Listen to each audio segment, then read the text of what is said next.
Global Money News Review. My name is Ola, and you are welcome to my channel. If this is your first time listening in, we have this every Saturday, 9 a.m. GMT plus one. And basically, we talk about finances, the economy, and how it affects your pocket. Now, before we go into the news that of events that happened this week that should affect your pocket, I have something that I would like for us to discuss, and I'll just put it up. And as you listen, as you join in, please just drop your thoughts in the comments, and of course say hi, let's know your name and all.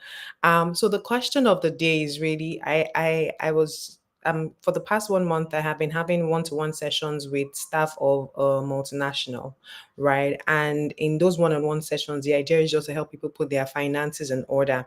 And these are people junior level, senior level, let's say mid to senior management, people with years of experience. And then the lady asked me a very interesting question. And her question was simple. Oh, my pensions obviously can't fund the kind of life I live. Am I not supposed to be planning to tone it down and step down and just gradually begin to reduce the way I live as I get towards retirement? And I was shocked, right? I was shocked, but I mean, it just made me realize how much people think that their pension is their retirement plan. So I'd like to know, I'm going to give answers and the way around that in the at towards the end when I after I'm done with the news. So I would like to know your thoughts, right? First of all, have you ever thought about it? What is your retirement plan, especially if you run a 9 to 5 career plan? If you run a business, then it's a little different.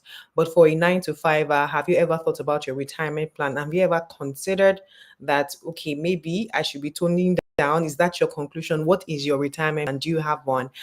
Please drop it in the chat. I see someone. Hi, Business Online. Thank you for joining in. No, that, and I would like to hear your thoughts. Does it add up? Because I mean, it was a very sincere question. Now, moving on to the news. Like I said, we talk about global news and how it affects your pocket. Now, on the global scene, the Bank of Canada just cut rates by 25 basis points. Basically, sorry, I was talking market terms, 25. So from, let's say, 4.5 to 4.25, if you understand what I mean. Now, why is that interesting for us? Because the market generally, everyone globally has gone through this, taking up interest rates. And so everybody's waiting for the reversals, meaning when rates start coming down. Now, why does this matter? Because everybody's looking at the Feds. Whether you like it or not, America is the country of the world. And when America sneezes, everybody starts jumping. And so when central banks begin to reduce interest rate, what happens is that money becomes cheaper, obviously. But what happens really is that people have more cash, right, are able to access more loans and are able to buy assets. So general note, when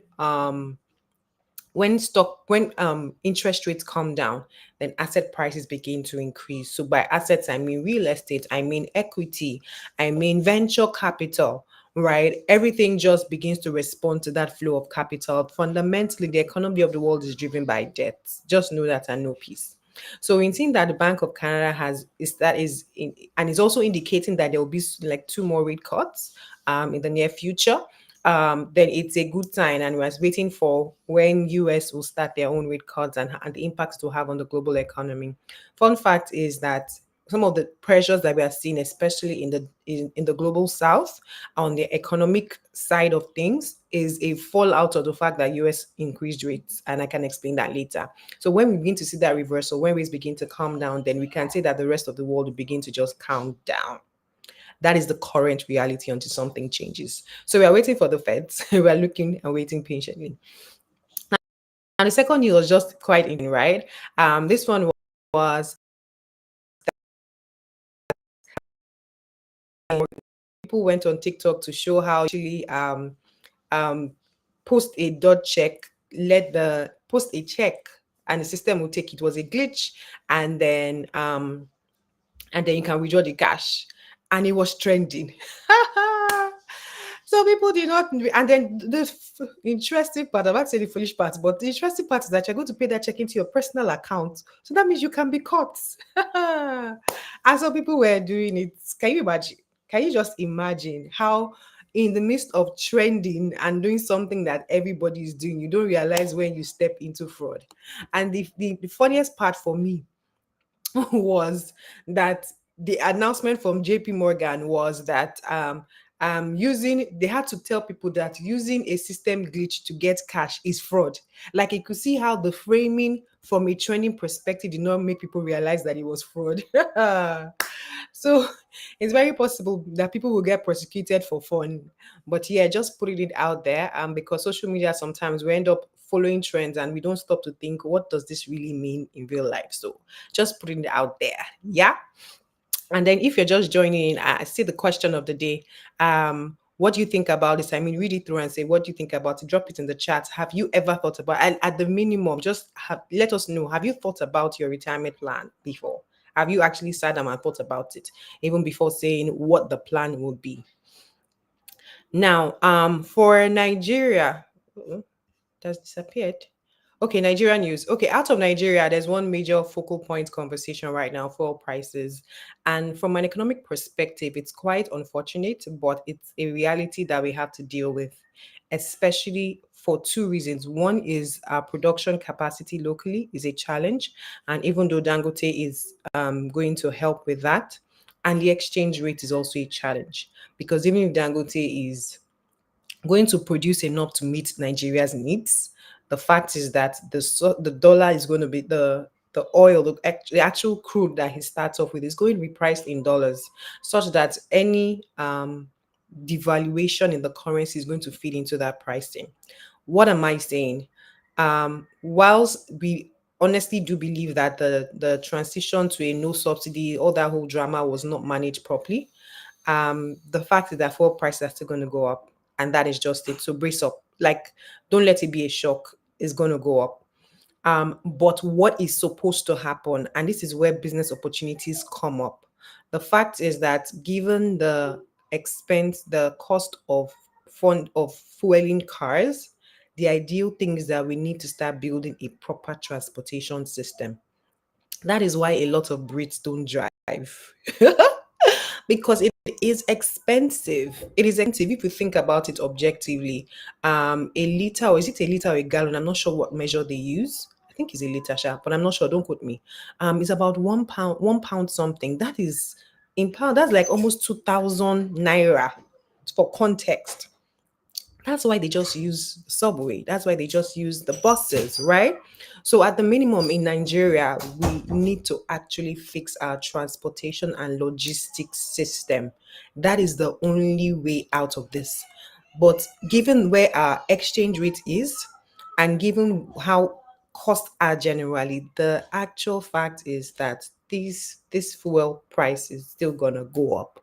Now I say that not to try and scare anyone, but is that it's important for you to, one, understand what's happening and why it is happening, and then two, position yourself, because you can't control it, right? Not you no matter how much wishing away you wish it, if you are not in the position to make the decisions to help us avoid these things, then, and you are still in the Nigerian economy, then you can't avoid it.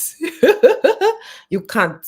So what you can do is, so what's going to happen when fuel prices go up? Food prices are going to go up. Is there a situation where I need to make more money? What can I do to make more money, because it is coming? Is there a situation where I need to pool car? Or is it, estates right now, everybody has their generator, but if you calculate the amount of money people are spending on generator, and would you just bought one generator that could cover everybody, the cost will come down. We need to start thinking that way. Oh, are you going alternative? Buy the Chinese versions of the energy of green cars, electric vehicles. They are much cheaper, right? And I think there's some tax rebate on green energy type things in Nigeria and importing them. These are the kind of changes that we need to start considering, because I almost do not. It would almost be. It not almost. It would actually be a miracle for one exchange rate to come down, right? And then on the back of that, come down enough for prices to come down significantly, and that is just the reality. So, not trying to scare anyone. It is just important for you to see the handwriting on the wall, and don't let it hit you in the face. Like, don't let you hit you in the face, so that if you need to bulk shop, so that, okay, let me just cap my expenses on this. There are some things I know I have cash for and I can pay for now, and they will not go bad, like canned stuff, blah blah blah. Just do it and just be calm for a period while you're trying to figure out how to either make more money, or but the fact is that, first of all, just even know whether you like it or not, it's a global pandemic. Eh? Inflation is bound to inflate. Anywhere in the world that you are, there is inflation. So there's no escaping it. The natural trajectory is for prices to go up, right? So you can't escape it. Something will trigger something. Somebody will do something in one country that would affect everybody. That's how the world is right now. So not trying to scare anyone. It's an unfortunate and a tough situation. But if you understand the economics of it, you know that more is still coming until some things are done, and we don't have control, and we cannot, those things are not being done. That's just it. So if they are not being done, this is where we are. No that and no peace. And then on the back of that, which, I mean, we had some system, we couldn't update everything, but we saw some interesting news. Fidelity Bank is launching some cross-border payment system, a digital platform that you can transfer money across over 60 countries, and they're basically leveraging on MasterCard system, right? And so why am I highlighting it? Like, we're going from um bad news to good news, or to news that is like, okay, hope rising. Because there's something that is very important to note. Um Everybody that you have seen that has made progress. I mean, we talked about Warren Buffett's company crossing the $1 trillion mark last week. You can check it out. Those companies have not had it easy. They have just re-strategized to find their way, right? So, in the midst of all this noise, understand that this is the economy, this is the life, this is the global environment that you live in, and face it and say, how do I position myself so I can draw value from these things? That is the mindset. Anything apart from that, you'll just be hitting brick walls and be feeling like you are moonwalking. That's the word. Yes, you're moving forward, but you're going back. And it's a real thing. It's not funny, actually. Let me stop laughing. It's not funny, but it's a real thing. So if you don't take it head on, it would actually feel like you are facing forward, attempting to walk in that direction, but you actually feel like you're sliding back like Michael Jackson. Yeah. And then going on to the final conversation for today. So I put out a topic and I've not seen anybody talk about it. And I just wanted to highlight this, right? Why? Because we talk more about investing, talk about the economy, but personal finance is like the foundation, right, of things. And this really shocked me, because the mindset with which you carry on affects your actions, or makes you not act or do what you could do. The first response, and let me just read it out there for those that will come later. I had a session. I'm having one-to-one sessions with staff, over almost 200 staff of a multinational, right? Personal finance sessions. And a lady asked me a question which really shocked me. And her question was, "Oh, my retirement, based on, you'll be seeing your pay, your retirement, your RSA balance going up, and all your pension fund balance going up as you contribute to it." And she's like, "Based on what is there and based on how much I spend, right? My pension fund cannot fund my life at the rate at which it is growing and all." And is it not that, am I not supposed to be like, so for her plan was, oh, by the time I get to retirement, everything should calm down. All this play and loud should just end, right? And what was interesting for me was that she had thought far enough to think about retirement. She wasn't necessarily close to retirement. Number two, her conclusion was just tone it down, like just start managing. But you know that if managing is spending 100K to just live an okay life, because of inflation in 10 years' time, managing might actually mean spending 200K or 300K. What that means is that that is a really poor plan. In fact, is a poor plan. And I find that, and I realize that a lot of people legitimately think that way, or some people legitimately drive themselves to that place where they just have to like standard of living because they didn't do what they were supposed to do. Now, just in case you don't know, and I'm almost done, it's not much of a speech. If you work between, most people work between 20 and 60, somewhere between 20 and 60, we start working. And 60 is retirement for the 9 to 5er. That's the money that you make is supposed to fund you 62 plus X whenever you leave this earth, right? And if possible, even transfer to next generation, right? Now, what that means is that as you are working and you are making money and you are enjoying yourself, there's a part of that money that you're supposed to be using to prepare for the future. Now, if you do not do that, and all you look at is your pension fund balance, then there's no escaping it. You are going to be forced to drop your standard of living as you get deeper and deeper into retirement. Because at first you might feel like, oh, I have money, and then things now begin to fizzle out. Or you'll be waiting for Gen Alpha to fund you, which might not be a game plan. So people, be mindful of the fact that you had to plan. What are the things to do? First of all, put away the money. Don't eat everything. In that, your salary is a seed. Put it away, right? Don't eat it. The next thing is that inflation, everything in the environment is showing us that we can't leave money idle in the bank. Find out ways to invest. Now, this is the time where I talk about my club, the Money with Club, right? If you have been saving but you don't know where to invest, then you might want to check us out, right? Just check us out. And basically what we do is that we find ways, we find the best opportunities, we point in the right direction, and we answer your investment questions. All those, what's the meaning of this? How does it tie to this? What is all this? Blah, blah, blah. We sort all that out for you, right? When I say for you, I mean we answer all those questions. We're not taking your money. You are going to still invest. You're going to take those action yourself, but we show you where, and it makes sense to you. So you actually begin to build your investment muscle as you go along.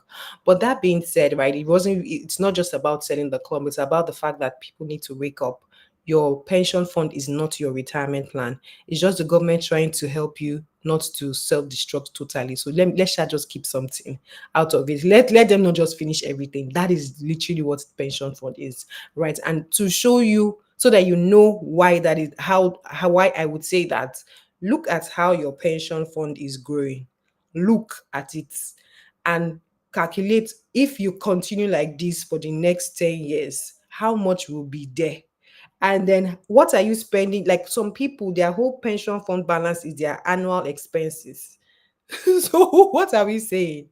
If you have not thought about it, think about it. Anyway, Sha, for if you're not a member of the club and you're listening in, and we have a free newsletter, we share information and stuff. And you also get to see what's happening in the club too. So I implore you to check us out and also follow us on all social media handles. And also do not forget to subscribe to this channel and share with your friends if you found this useful. Okay, thank you so much, everybody. Bye.